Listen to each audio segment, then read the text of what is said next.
and welcome to another episode of We're Not Wizards. My name's Richard. I will be your host for this evening. And tonight is going to be, it's a getting to know you show, because I get designers on the show, and it's, a lot of the time we just like to get other content creators on the show so we can have a chat and find out a little bit about their kind of, I guess, deep and mysterious past. So a little while, don't run away now, you're caught in my web. So a little while ago I started listening to a podcast called Boardgames in Bed, and it was by two ladies, a lady by the name of Kelly and a lady by the name of Becky. So they're joining me this evening because we're going to have a little chat. So good evening, ladies. How are you? Yeah, very good. Yeah. Oh, it's good to have you on. As I say, I'm delighted you accepted my invitation without kind of prior knowledge of any questions that I could potentially ask you this evening, and you'd be wondering what you've let yourself kind of in for. But we shall see how we go. Because you've back from your holiday quite recently. Yeah.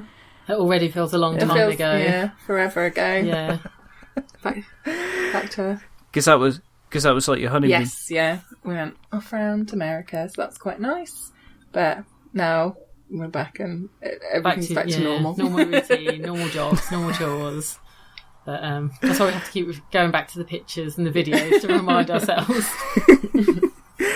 How many times are you kind of looking at the videos and the pictures? Is it still a kind of just a quick every night thing? Well, Becky's actually trying to edit together a holiday video. Yeah. We had all the enthusiasm when we first got back, and we were doing it every night, and then we've not touched it in a couple of weeks.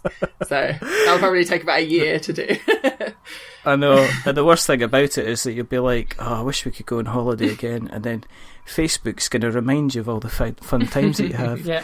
And it's going to remind you like every day for like a fortnight of all the things you were doing and you were up to, and you're going to be like, damn you, Facebook. It's going to be so long. For people that are joining us for the first time, I suppose I better say hello to the people that are listening. Hello, people that are listening. The reason that we do this is quite simple. We just fundamentally believe that there's simply not enough podcasts out there about board games. And the other reason that we do this, as I said, is we like to get other people that are doing as good a job as we are, and in this case probably a better job than we are, because they talk about board games, but they talk about it when they're in bed, so that's even better. So they're nice and warm and cosy. That's the prime time to talk about board games. Just you kind of get that duvet warmness.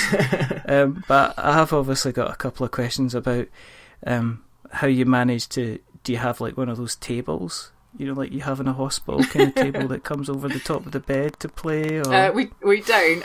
When we first started recording, we actually were just doing it on my phone, like with a couple of mics on my phone. So that was very low key. And then I bought a fancy new microphone, and much to Kelly's dismay, I keep trying to attach it to the bed using various different like metal arms, and I've scratched all the wall up trying to do that. So yeah, we're still working on the best system. So professional, aren't we? Just the logistics and the technical side of things. You've kind of ruined the magic. You could have said yes we do. We actually have a tray. That would be better. Like, we do need a better setup, but that would be great actually. We could then actually play games instead of just talking about them. Get one of those trays that's got like half beanbag underneath. Oh, yeah, we've got a few of those kicking around. We should. Then we could do a live episode where we're actually playing games at the same time as talking. We're not doing a live episode. Oh my goodness, that's way in the future for us. So, one of the things we like to do on the show is we like to find out a little bit about your histories with a hobby. So, as we say, we like to have a little peek back at the past. We like to have a little focus on the present before we kind of jet off to the future. So, just out of interest, has your love of cardboard, has that kind of had any bearing on how you guys kind of got together and stuff like that, or has it kind of, what's your history with it? Well, it was actually something we kind of got into together. Neither of us were in a board gamer before we got together, were we? And we played it. I had a few friends that had a few games, things like Talisman and Flux and stuff like that. But like they were enjoyable to play, and we did play them occasionally. But I wouldn't say that really got us into the hobby. But yeah, like I guess after we've been together a couple of years, I suppose we were kind of looking for a hobby that we could share together, because we had a lot of interest, but nothing we were both equally as into. I think probably you were the one that kind of found the board gaming hobby for us, though, weren't you? Yeah. Well, we bought a friend. What game was it? Oh, Forbidden Island. For a birthday, just because we were kind of a little bit like we liked different board games, but like we didn't know the full extent of everything that was out there. So we came across Forbidden Island, bought that for him, played it with him, and then we were like, we really like this, let's get something similar. And then we found Pandemic, and then we played Pandemic over and over again. And then we started sort of finding out more, that there was more games, and sort of discovered Board Game Geek and stuff like that. That's when you started kind of probably, I suppose, looking on the internet more and looking up more of the reviews, and that's how we went from one game to another, really. Yeah. And then, just kind of snowballed from there. Is Pandemic becoming like the Monopoly of new age board games? Because I always say it's like, the first thing is, well, when I was young, I remember playing Monopoly with the family and having some fantastic arguments, and then I went away for a bit, and then there's always some kind of hysteresis, and then we ended up hiding out in a bunker, and one of my mates had Pandemic, and that's what got us into board game, and it just seems to crop up again and again and again. It even seems to crop up more than Settlers of Catan. Yeah, I think because we did actually have Settlers of Catan before Pandemic, but again, it just didn't really grab us in the same way that Pandemic did. I suppose that there's that, like, Ticket to Ride's another one, isn't it? Like, a lot of people get into the hobby through that, and you really like Carcassonne as well. That's the other one I think of when I think of, like, I think the difference between having Catan and Pandemic was the cooperative game that we could play together, wasn't it? Yeah. I think probably what really sold it and won us on the board games. Yeah, it was nice having that puzzle to solve together. We did, after we got it, we just literally set it up every night and tried to until we beat it and played it back to back. Because it's a total puzzle. Okay, so between the two of you, do you have like a quarterback in the house? Do you have somebody that's kind of like takes over the games? Not so much with Pandemic, but I'd say in other games maybe a bit more, but I'd say we're fairly equal with Pandemic, aren't we? I think, Pandemic we don't, but certainly other games I have been known to be a little bit bossy when it comes to these things. But usually because I'm the one that's learned the rules, so I'm like explaining it and putting it through, but I can be a bit... You do tend to have a quicker grasp of the game, so especially when we're first learning a game, we do generally lean on you a little bit more anyway, don't we? So, and look for your guidance in games. But yeah, I think as a couple, we're a bit of a nightmare to play Pandemic with. We've got one friend who has played all the games with us, or not, played all of Pandemic with us, and the Legacy version, game. That's it. And she's like just as bossy as us at it. So the three of us playing together are fine, but if we play with anyone else, it's just a disaster, and they just like get left out, and they might as well not be there, basically.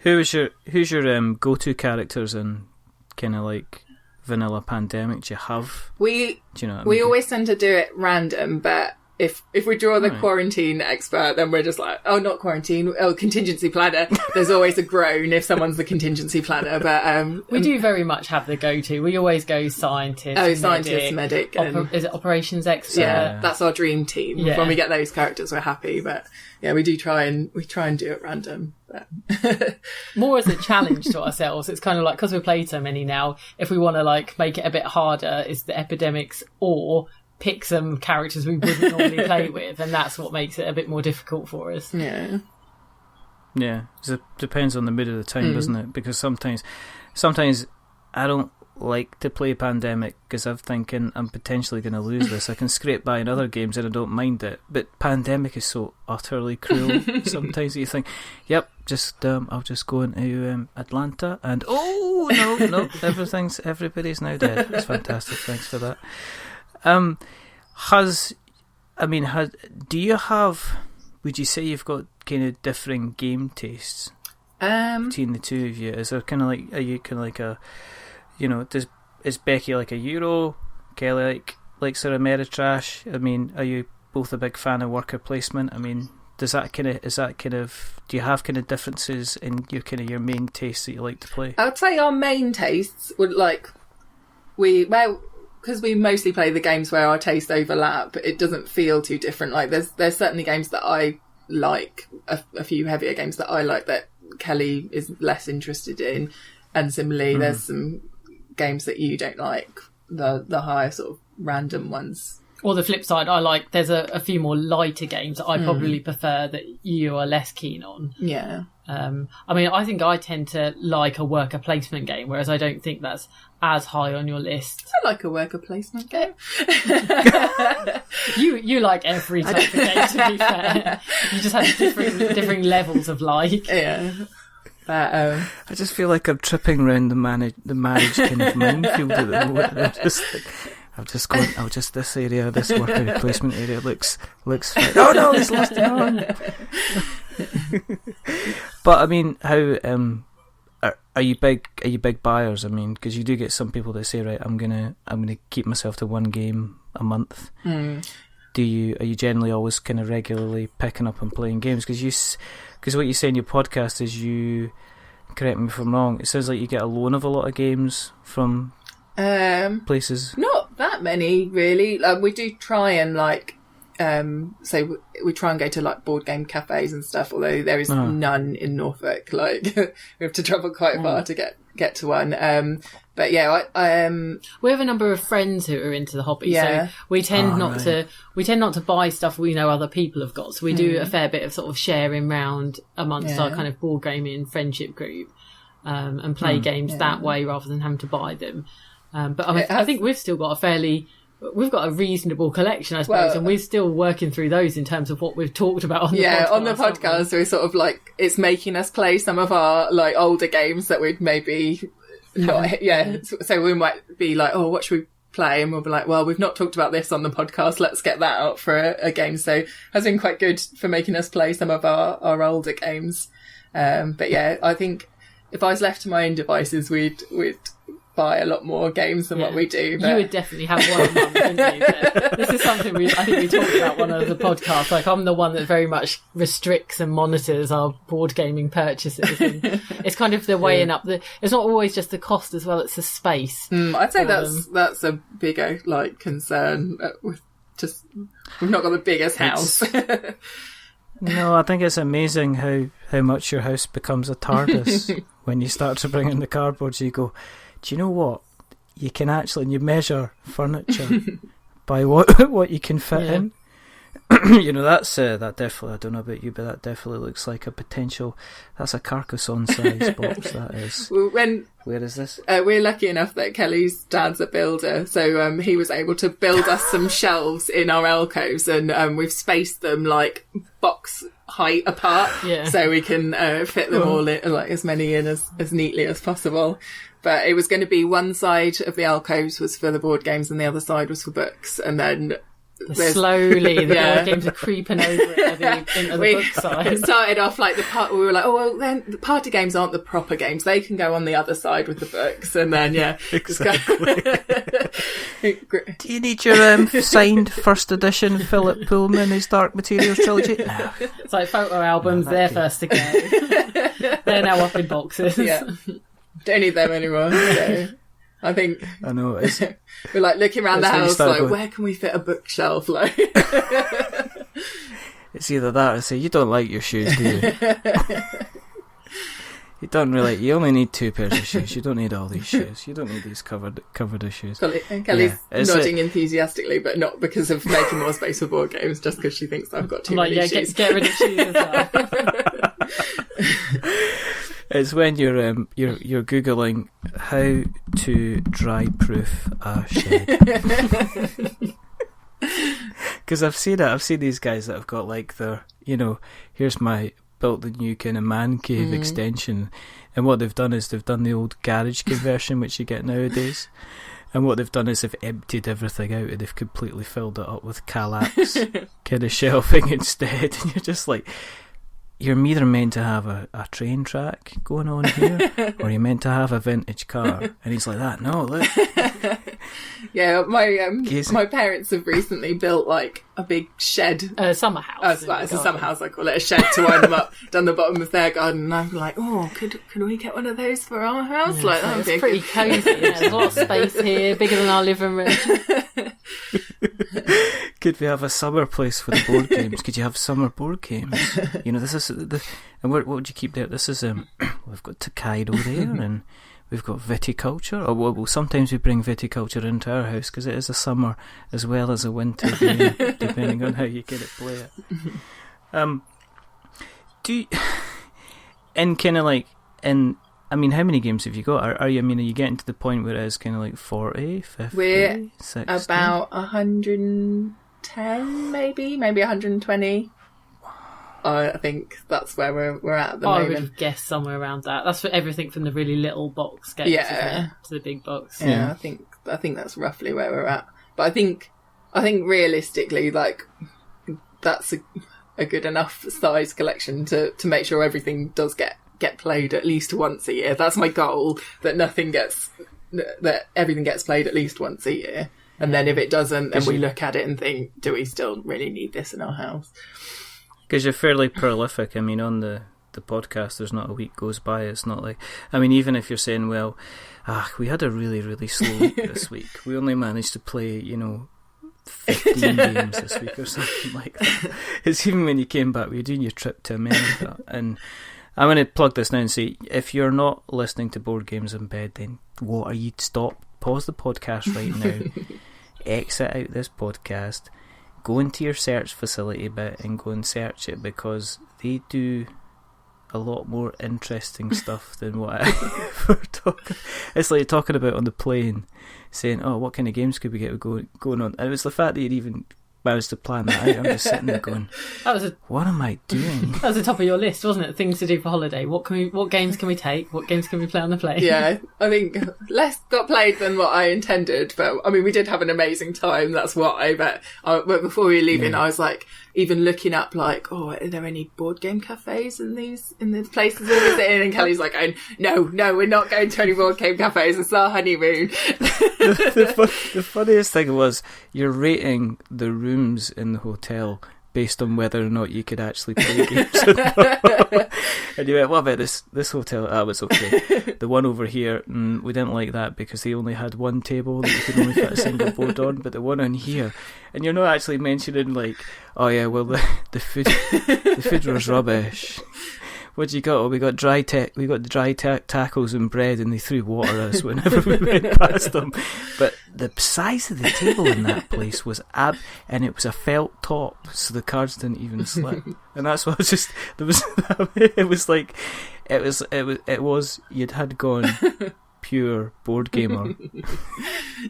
When you were basing that. So what did you get? Oh, well, we played less games than what we thought. It's like you didn't actually say this is what we actually did. It was more a case of we didn't play as many games as we thought we was, and we based it. We do try and keep the board game podcast, like we keep the podcast fairly board game focused. Like I don't know, we just assumed that people wouldn't be that interested in like our holiday tales, so we were like, right, we'll keep that focus. Like even when we did an episode like the day after our wedding, and even then we only talked about stuff that was related to board games. Like we didn't talk anything, or we tried not to talk too much about like the actual wedding. It was just, these are the elements of our wedding that related to board games. This is the bit you'll be interested in.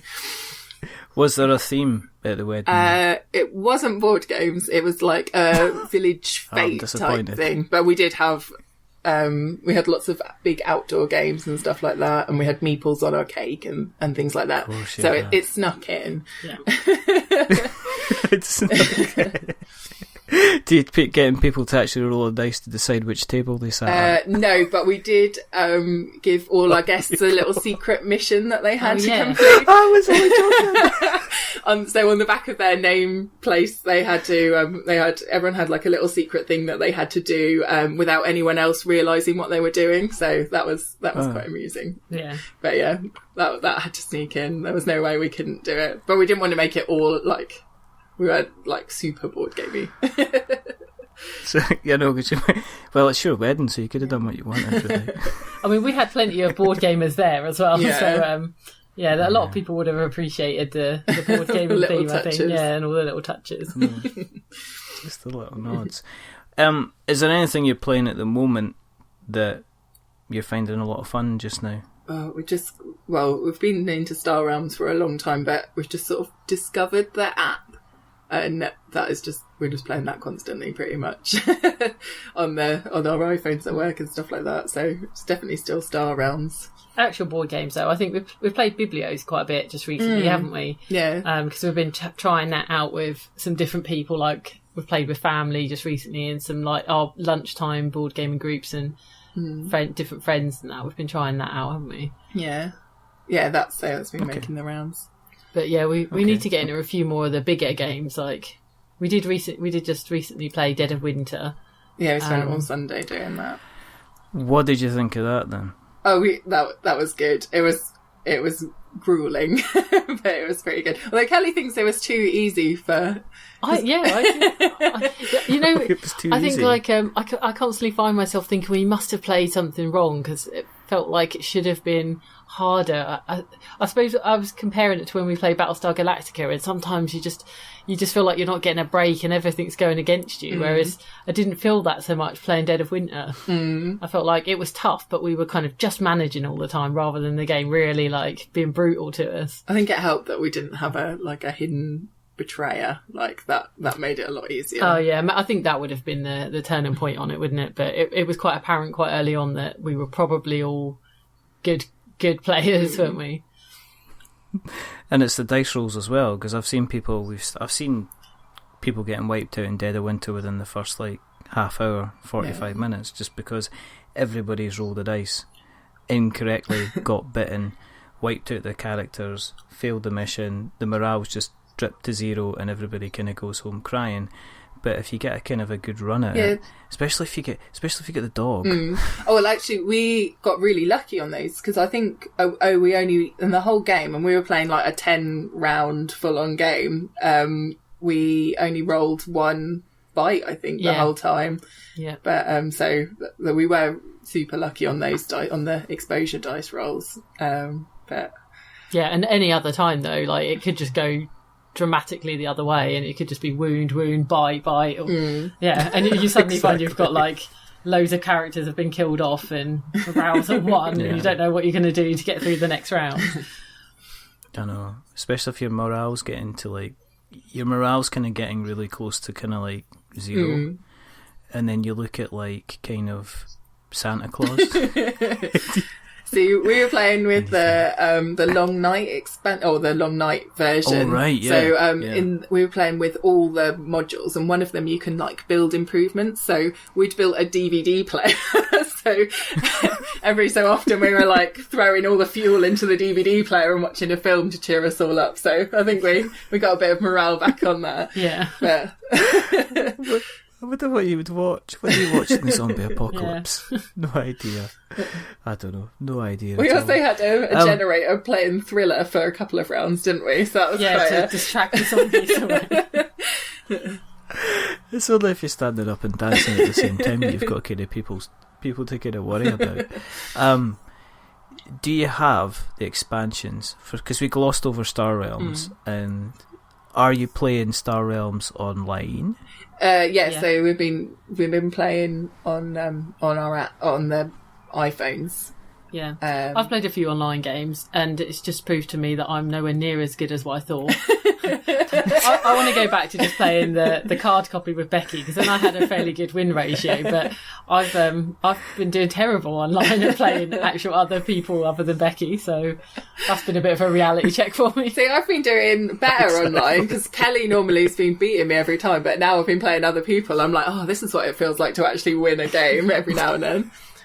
It's just like that. Oh yeah, okay, I'm just going to link all these up, and then no, I'm going to scrap that card. And you go, well, you never, Kelly never scraps her cards.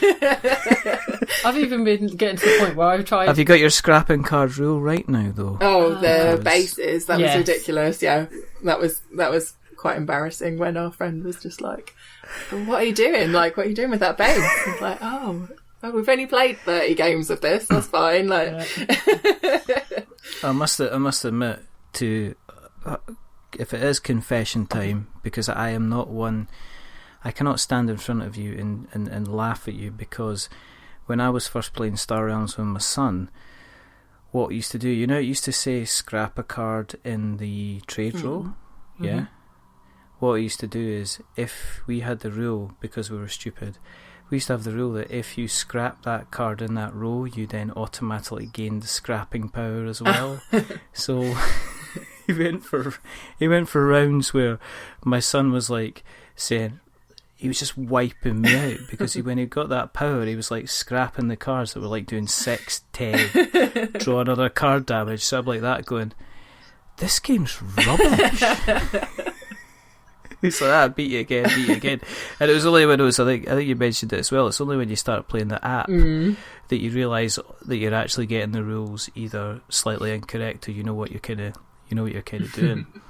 I play online. I've actually got a battle going at the moment with Sean from Thing 12 Games, because we mentioned he was on the show talking about Dice of Pirates, and one of the 37 shows I put out a month. And I says, I'll play you at Star Realms, and the next thing I know is like getting invites and stuff, so he's currently well and truly kicking my ass. So we'll have to get you on that afterwards then. Oh yeah, absolutely, yeah, definitely. I've no shame. I think there's a small list now of people that regularly just kind of come on to Star Realms when they're feeling a bit down and low and they need an easy win, and they just kind of challenge us. Do you? Oh, there you go. Do you? I should use a large speaker voice. What about Kickstarter? Do you guys are looking at your 110 board games? Do you ever say, do you know what we should do? Rather than go to a Boardgames store and hand over some money, what we should do is we should hand over some money to somebody and then hopefully get something in 6 to 8 months or a year's time. Well, we have kickstarted, I've kickstarted a few games. Some of them, the earlier ones I kickstarted, was a bit of a loophole, because Kelly sort of put me on a buying ban. Like, no more board games, I've got too many board games, you can't buy any. So what I started doing was kickstarting board games instead. This was before I actually understood what Kickstarter was. And then, like, these games would turn up like 6 to 8 months later, and Kelly would be like, what's this? You're not supposed to be buying any games. And then I'll be like, oh, it's got this Kickstarter. Like, I bought that last year. Right, okay. Exactly. I'm using the are you talking about the ban for this 6 months, or the one for the previous 6 months that didn't exist? Because as far as I was aware, I was fine with that one. Yeah, I have to try and keep a mental check now of like what's on the Kickstarter list, don't I? But I do Kickstarter. I'm not like some people. Like, I'll see some people Kickstart like every game a week basically. But You're more selective. Yeah, I'm quite selective, so I like to do a bit of research on it. But I've got a few kickstarted at the moment. I caved and kickstarted Rising Sun because I felt like I would miss out if I didn't do it. But now I'm like, oh, should I have done that? But it's done now. There's nothing you can do, is there? I mean, once it's there, it's gone. I think. I mean, I don't know. I mean, I'm looking at Kickstarter at the moment because obviously the people that we get on, and there's so many out there, but there's also so many of a really, really good quality, but there's also so many that are really, really expensive. I think you know. I think what I've kind of made the call on some of those bigger games, this is what I should have done with Rising Sun, is I'm not, it's not the end of the world to me if I don't get all the Kickstarter exclusives and stuff like that. So I tend to think, like, if this is really going to be a good game, then it's going to come to retail, and then I'll get it when it's at retail and just miss out on those extra bits. But that made it really hard when Seventh Continent came out the other week, because they're like, this is never coming to retail, you need to get this. And I was like, I can't, it's too much money. So yeah, but for most games, I kind of trust that if it is really good, then it will make it to retail eventually, and then I can get it then. But yeah, every so often I get excited about one, and then I'll kickstart that. I know, but it's just that continual thing is, what happens if I'm missing out on that, and it's really like the good best game ever kind of thing. But it's that kind of thing. I don't know, I just think there's a lot of games coming out, and it's really, really difficult to decide kind of between all of them, because there are ones that don't seem to get the fanfare that seem to be really, really good, and at the same time there's some of them that are like seem to be doing really, really well, and I'm like going, how's this doing really, really well? Is it just very, very, very, very popular? I don't know. I saw that in the last Simon one, the Game of Thrones one, the Fire and Ice one. I was kind of like, I can see why people are going crazy for it, but I also can't see at all why people are going crazy for it when I can get kind of Warhammer instead for a much kind of cheaper price. I kind of saw that one and I was like, oh, Game of Thrones, and then I was like, oh, it's a miniatures game, and that's not really our wheelhouse, so I was like, oh, I'm happy to let this one slide. If this, it's almost sometimes you like looking for, I'm looking for excuses not to back something. Exactly. I'm like, it was like with Seventh Continent, like there was 10 million excellent reviews, and then there was one review that was like, oh well, some of the cards are a bit hard to read, and I was like, well, that's it, I can't back it. It's a critical failure. It's getting critically panned by at least 0.7% of the reviewers out there. I definitely can. And then there was that guy that had 3 subscribers on YouTube, and he just went on a rant for 15 minutes saying how it was rubbish, because there's no way they could be a seventh continent. So that's another justification for kind of not doing it. Is there anything you're both kind of looking forward to, kind of at the moment, that's kind of coming out that you'd like to get your hands on? Games wise, Kelly's looking at me. Is there anything you're thinking of? Well, I was thinking like we're definitely going to be interested in getting the Pandemic Season 2. Oh yes, yeah, definitely that.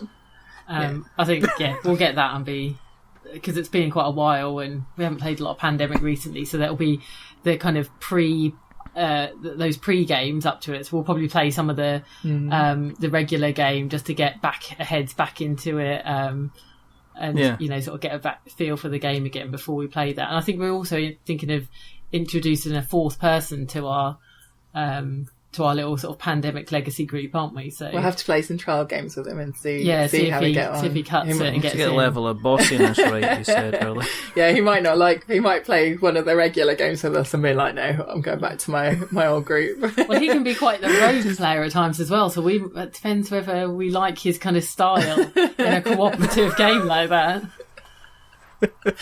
It's like, no, you can't cry. If you're going to cry, you can just get out. It'll be like the old late 1990s song. Now I'm showing my age, but the game was at the film Shallow Grave, where Ewan McGregor first kind of got his break, and they're interviewing the flatmates and just ripping into them to see if they would break or not. So is it going to be kind of like that? You're going to have trials, interviews. Is there going to be any kind of tests definitely involved, a test. that kind of thing? Oh, definitely, yeah. If he wants in, I think trial games.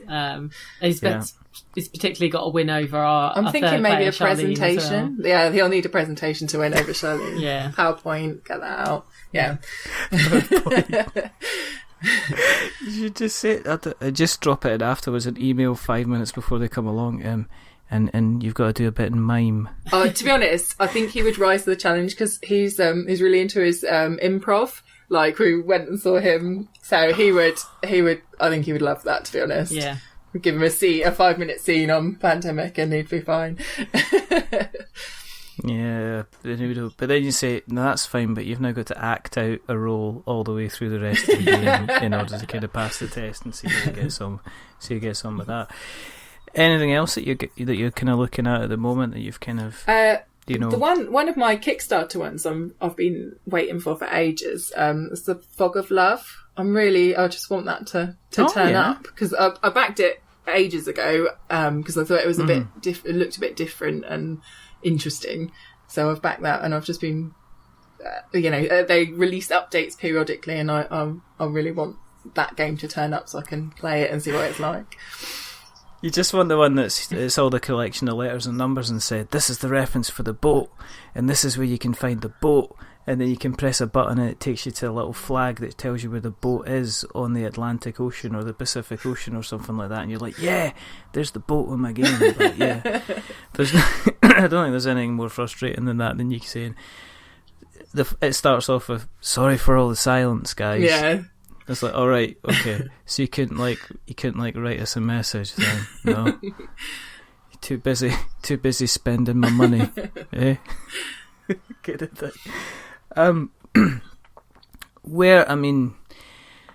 You're committed board gamers, but where do you go from kind of saying, right, okay, let's play, get together, and play on a regular basis, to actually saying, do you know what? Let's record. I mean, who was the driving force that said, you know what? She's like, do you want to go to the park, or do you want to go out and get ourselves some breakfast? No, let's record a podcast. I mean, is that's the obvious next step? Well, you always say, like, at the start of your episodes that I've listened to, like, oh, there's not enough podcasts out there, obviously, in jest, but, like, genuinely, before we started, like, I knew there was quite a few podcasts out there, but I didn't quite realise, like, quite how many podcasts were out there. And it wasn't until we started, after we started the podcast, that's when I joined Twitter. And then I was like, oh my God, there's absolutely hundreds of podcasts out here. Maybe we should start. No, we've already started and bought some microphones. Let's keep going. Committed. But I think you were the one that was kind of keen to give it a go. But it was kind of a natural progression from the fact that we tend to have a lot of discussions about board games and the games we played anyway, and it was just like, I tell you what, we could just record it, and like it'd be easy. All we got to do is just record our conversations that we have anyway. It's like, that would be an easy podcast to do. And I suppose that's why it's pretty much stayed quite casual, like it has, isn't it? Yeah. Because it's just us recording the kind of conversations we would have even if we wasn't creating a podcast. Yeah, I think that's what comes across, which is, I don't think it's really fresh, but it's the fact you are just sitting around having a natter about. It's almost like, let's catch up what Becky and Kelly been up to this week, and it's almost like you get onto like a kind of a sitcom kind of thing. Do you know what I mean? Board Games in Bed. It's filmed before a live studio audience, and then it's just catching in and saying, "Oh, you just beat me on Star Realms again! Haha! What are we going to play this?" But it is kind of like the kind of what I like about the show, and I'm going to sound like the world's biggest sycophant, is that first of all, I like the fact you don't go on for like an hour and a half like I do. Because you're fairly kind of, I mean, was that a conscious decision with the kind of the length of the episodes to keep them kind of like, yeah, we want 30 minutes, 35 minutes. We always aim for half an hour and we never hit half an hour. And so I'll usually try and keep under 40 minutes. But yeah, for the main reason was just like time, like, because we record it in the morning and then put it out in the evening. So I need time to edit it and edit out all the ums and ers and stuff like that. So it was mostly time that's kind of restricted that, but also just from listening to a lot of podcasts, I just find there are ones that are like 3 hours long, and I can't listen to that. An hour's all right. An hour is fine, but it's like when it gets to 3 hours, I'm like, no, I want to listen to something else now. It's when you've got that set time and you're like, because that's what I do when I listen to when I go to work and I'm driving, so I'm commuting. So if it's a certain length, it's absolutely perfect, and I can put it on, drive to work, and then not have to remember what they were talking about. And you do get kind of bigger ones that you can kind of split, kind of like down the middle. You bring in topics into your show? You actually talk about you bring in kind of set topics, and seen the latest one, episode 24, which is out just now. Sounds like it's really potentially very interesting. It definitely is. Maybe I'm more heated. Because it's about... Now, I don't want you to, to start, having a little moment here, if you don't mind. But sportsmanship and board games. Yeah. I'm going to leave it at that, because we're just going to say, listen, as I said again, if you haven't checked out the show, then go and check out the show. Because apparently it looks like this one is a doozy. I also need to check out our own podcast this week. You get to check out which bits were edited. So that's the thing. Yeah. Who edits the show? That's usually me. So Kelly puts a lot of trust in me, and sometimes she'll be in the other room and shout through like, "You're not cutting that bit, are you?" Or like. But yeah, I very rarely listen to them back, so I'm never 100% sure what bits you've cut. Like, our friends were joking this week based on what the topic was going to be, and saying like, "Oh, you should listen back. Becky might cut that, so it makes it sound like you're agreeing to things you didn't mean to agree to." And I was like, "Oh yeah, I'd never thought about that." Oh dear. It's like the I am going to sound old, but there's a sketch on the Fast Show where there's the couple kind of having the disagreement. And then they go, "Well, let's check the tape, shall we?" And they go up to a cupboard, and they open it up, and it's just full of tapes of all the conversations that they have to the day. And they take the tape out and they put it in the machine, and then it's like, "We'll find out who said they were going to go to the shops, then, shall we?" And then it's like they play it, and it's like the other person is dubbed over that person saying the right thing. So.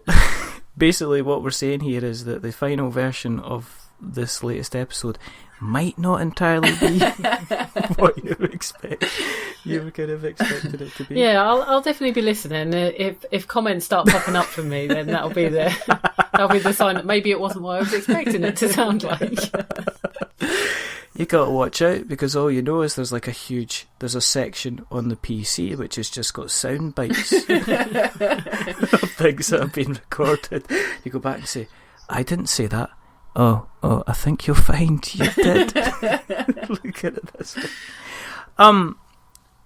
But yeah, as I say, you brought up your topics. I mean, is it just whatever kind of springs to mind? Do you kind of like a little bit of planning? Have you got like a timetable on what you want to cover, or is it just, well, it'd be nice to kind of chat about this week? I think Becky always has like a few topics for the future in mind, but there is an element of it where something that we do in the week, say we're playing a game, something might kind of spur an idea for a topic. I think that particularly like, so this week here, there was a couple of occasions where we were like, "Oh, I know what we could do this week." But you've always kind of got like a couple in the bag for if we need something. Like backup ones. But yeah, it is very much driven by sort of anything that's happened in the week. We'll be like, "Oh, that might make a good topic. We'll talk about this week." Yeah. And then there's the odd week where we get to Friday and we're like, "Oh God, we've got nothing to talk about. Like, quickly play some games." But we've had friends that have we play games with sort of a similar group of friends every week, and sometimes they give us ideas for like the topics, don't they, and sort of say, "Oh, you know what you should talk about this." And I'm like, there's certainly no master plan. It's just kind of what pops up in the week. Yeah, I mean, it's obviously not like me, who had to have sent you meticulous show notes with a list of questions to follow. No, sorry. That's wrong podcast. I mean, are you kind of thinking about branching out then? Is it going to be you going to start getting guests on? Are you thinking, is there going to be unboxing videos, stuff like that? I don't know about videos. Like, that's where before we ever talked about podcasts, we always used to joke about doing a YouTube like channel or something like that. But to be honest, I really like editing audios, fiddly enough. Like, I don't really want to get into editing videos. No. But yeah, I don't know about I'd like to do interviews, but I'm just, as you've seen, I'm not very good with Skype and setting things up on Skype. So I think I'd have to learn a bit more about that, get a bit better equipment for doing that. That's not true at all. And I'm going to edit that bit out with my collection of sound bites I have kind of something else. I think if you've got it's the difference between, it's almost like you feel sometimes obliged to do something new to attract different people, but then sometimes you forget that the reason that you're getting people downloading the show in the first time is because of the way you were doing stuff originally. So I see people kind of changing formats and trying new things, and it's a dangerous kind of thing. I personally have a face for podcasting. I think if I ever actually put myself on YouTube, I would probably, they would do one of those takedown things just because it was me. And it's like, is it copyrighted content? It's like, I think you know why we're asking you to take down that video. I think we sort of said as well, like, we would definitely have to change our format, because at the moment we literally record just sat in bed on a Sunday morning. Yeah. No one wants to see us like first thing on a Sunday morning with bed hair and I feel like Morecambe and Wise. So yeah, it would either look rather strange, or we would have to record somewhere else. Yeah, and then that would mean a change of name, and we'd have to really put a lot of thought into that change, I think. So yeah, it just wouldn't be practical. Yeah. We had our friend on last week as a little interview in person, and that was quite nice to have them on. But obviously, like, that's not going to draw anyone. Like, it's not a big name in board gaming industry that's going to draw people to the show. But he'll be sad that you don't think he's a big enough name. He probably thinks he's quite big in the board game geek world when it comes to Battlestar Galactica. Exactly. I'm sorry you weren't important enough. It's like, it'd be better not make sure they don't listen to this, because otherwise you'll break their heart. Oh yeah, we were on We're Not Wizards, you should listen to it. Really? How did I get hold of that? No, did I say that? I said something completely different show, something else entirely.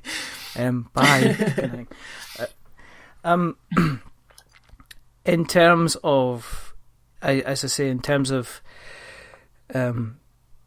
yourselves and the kind of the channel, as I've said this already, go and kind of check you guys out, because it's I don't know. Do you know what it is? It is a very, very, it's a gentle show, and it's not trying to be in your face, which you kind of like, because there are a lot of podcasts which is, hey, look at this, hey, look at that, and there's not a big kind of attention seeking thing, which is pretty cool, which is what I kind of like about it. I do have a question for you though. Okay. And I want to say, okay, and you might have heard me ask this to other people, but in the situation where there is a zombie apocalypse in a pandemic, dead of winter type style, and you ended up wandering the city streets together, and you are breaking away from the zombie horde, you run down an alley, you see an open door which appears to be like some kind of fire escape, and then when you walk into the room, one of you switches on the lights, and it turns out you're in a massively huge, well furnished but very heavily well stocked board game shop / cafe. It has new versions of games, it has old versions of games, it has first editions, it has third editions, it has every expansions. Right in the middle of the floor, right next to the rather stylish looking brushed iron metallic till, there is a shiny looking trolley which looks sturdy and steerable. It looks like it's got enough space in it to carry at least 3 games. Now, what games do you take with you? You're allowed 3. You can have any expansions you want, you can have any versions you want, but what 3 games do you take out into the zombie apocalypse with you? Safe in the knowledge that you will bump into people who are by themselves, or bump into entire communities. But when you're asked the question, do you want to play a board game, their answer is always going to be a resounding yes. Becky and Kelly, what do you pick? I know what Kelly would pick. Well, my first one would be Battlestar Galactica. Probably, Okay. Probably Pegasus. What, the Pegasus expansion? Yeah. Okay, you can take that. That's fine. That's in the trolley. What were you thinking, Becky? I thought you'd say Battlestar Galactica. Yeah. I guess we'd have to throw in Star Realms. That's probably the game we've played the most together. Would we take Pandemic? Or would we be done with Pandemic? My third one, I think I'd be putting up Carcassonne as an option. Oh, okay. That's going in. All right. Okay. Is so Star Realms? That's in the trolley with all the expansions as well. Yeah, sure. We've not played them. The Zombie Apocalypse is as good as Simon as any to discover the expansions. But you'll have plenty of time. And the third one, Carcassonne. You want Carcassonne in there? Yeah, that's what I would chuck in. Oh, we said like a little bit of hesitation. Definitely Carcassonne. Kelly always wins Carcassonne, like every time wins Carcassonne. So again, I suppose I've got the Zombie Apocalypse to improve. Exactly, and it'd be a good morale booster for me in the Zombie Apocalypse. All right, yeah, we'll take Carcassonne as well then. Yeah. Exactly. We've lost everything. We've lost our home. You haven't lost Carcassonne though. Oh, you're right. That's great. Yeah, let's go and play. Yeah. Do you have the Bishop expansion? Yes, I do. Rivers? Yes, we've got that as well. Okay. You cheeky monkey. No, thank you for that. If people have listened and they're wondering where they can find you on the interweb nets, where can they find you? We have got a beautiful website that's been lovingly crafted, and definitely it's not just a blogger template one, but that is boardgamesinbed.com. So if you go there, that's got like all the... Whenever we put a podcast out, I always do a little write-up on there as well and put a link there. And then it's got links to all our social media as well. But that's the best place to find all our details. Okay. And Twitter? Twitter is @BoardGames. Oh, yeah, @BoardGames in bed. Said that about a million times, awesome. But... okay, that's cool. Well, what I'll do is I'll take all the links, and I'll get any other links from you after the show, and I'll put them in the show notes so we have notes to show. For anyone that hasn't listened to your podcast, can you give the very quick 45 seconds, I'll give you 7 seconds maybe, as to what they can expect when they tune in? Oh, I've been pointing at that. You can expect us talking about what we've played in the week, and you can expect us spending about 15 minutes discussing a random board game related topic. And basically just our views and opinions on those. Yeah. So there you go. So that's Board Games in Bed with Becky and Kelly. Thank you very much for coming on. Thanks for having us. Yeah, thanks. This has been a lot of fun. If you want to keep an eye on what we're up to, and we still have no idea why, but we love each and every one of you for kind of tuning in. You can see us on Twitter at We're Not Wizards. You can find us on Facebook at We're Not Wizards. We're on YouTube now. It's We're Not Wizards Tabletop Podcast. If you like us a little bit more than that, and you'd like to maybe find us via Apple Podcasts, that would be brilliant. If you're going on to Apple Podcasts, drop us a subscription. Drop Board Games in Bed a subscription as well. If you like us even more and you'd like to give us a review, then, as we say, don't give us a 10 because that'll make us big-headed. But don't give us a 1 because that'll make us cry. Give us a 5 because it's average in the middle, and we are decidedly average. But the people that have not been average tonight is the rather fantastic, the rather amazing, the rather very, very interesting Becky and Kelly from Board Games in Bed. So once again, thank you very much, ladies, for giving me your time this evening and come along into our hovel of a show. I'm sorry, I should have known I would have cleaned up. I would have at least tucked my slippers under the bed and picked up my dressing gown, so I do apologise. But there's only 2 more things to do, and the first thing is to remember that we are many things, but we're not wizards. Are we wizards, ladies? No. Absolutely not. Absolutely not. We like to have a little chat about the printed and pressed trees. I think is the best way to put it. And I stand up, and they like to snuggle under a duvet. So there we go. And the second thing to do is to say goodbye. So it is a goodbye from Kelly and Becky. So say goodbye. Bye. Goodbye. And it's a goodbye from me. Remember, stay safe. Roll 6s. Keep an eye out over the next couple of weeks. If you're listening just now, our competition for winning a month's free board game crate ends in about a week's time. So get on that. Check it out. It's free to enter, and there's a lovely prize at the end of it for one lucky person. But until the next time, goodbye. Say goodbye, ladies. Bye. Bye.